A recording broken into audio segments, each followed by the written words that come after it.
Look, when you're coming into recovery, this is the thing with families. They expect their ones to just quit and stop, and it's just that easy, and it's not.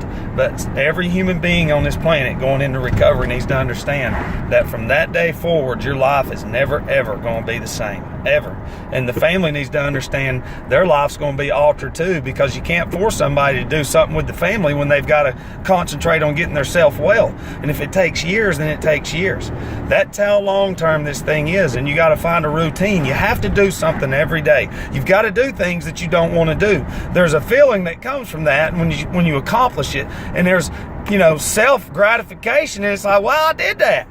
Well, let me try something tomorrow and I'll do it. But it's like this, to keep making excuses and to not do anything at all, that means you don't want to change. But if you do, people clean, they drive around, they clean more, they go work out, they cook food, they learn how to they learn how to find out what the nutritions are that they're eating to do their body better. Learn what you did to your body. Do the history of how bad you used to be and write it on paper. Then that way down the road you can share it with somebody. But you can't get nowhere. You'll never be able to live that old life that you once had. Ever. It's gone. It is gone for the rest of that individual's life. But we can't think about it like forever. Man, I can't drink for the rest of my life. Nope. Better yet, I'm going to think of it like this. I can't drink today. Okay? I can't use drugs today. So let's do whatever it takes to get through today.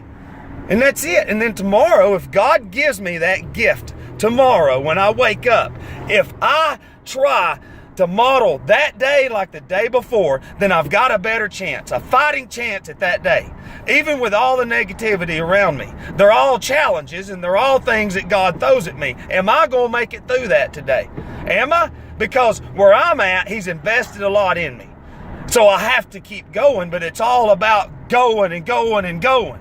Everybody that's talked to me understands that. You have to keep moving. You can't stay still. Idle time is the devil's playground. If I'm inside my head, I'm behind enemy lines. And that's the fact.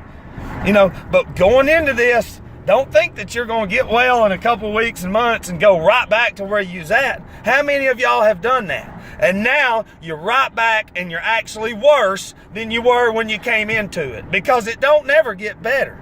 Not once. Every relapse gets worse. The mental and emotional torture that follows behind that gets worse. The obsession towards that drug or alcohol becomes more powerful each time. It draws you in more. It sucks you in, and it wants you, and it wants to bury you. That's the devil. But there's something in you that you can counter that with, but you've got to be willing to dig deep and to ask for it. Even if you don't like Him, say, if something's out there, fill me with something. Touch me. I want some fire. But anyways, that was on my heart. And look at that, I didn't even cuss. But I'm coming though. Love y'all.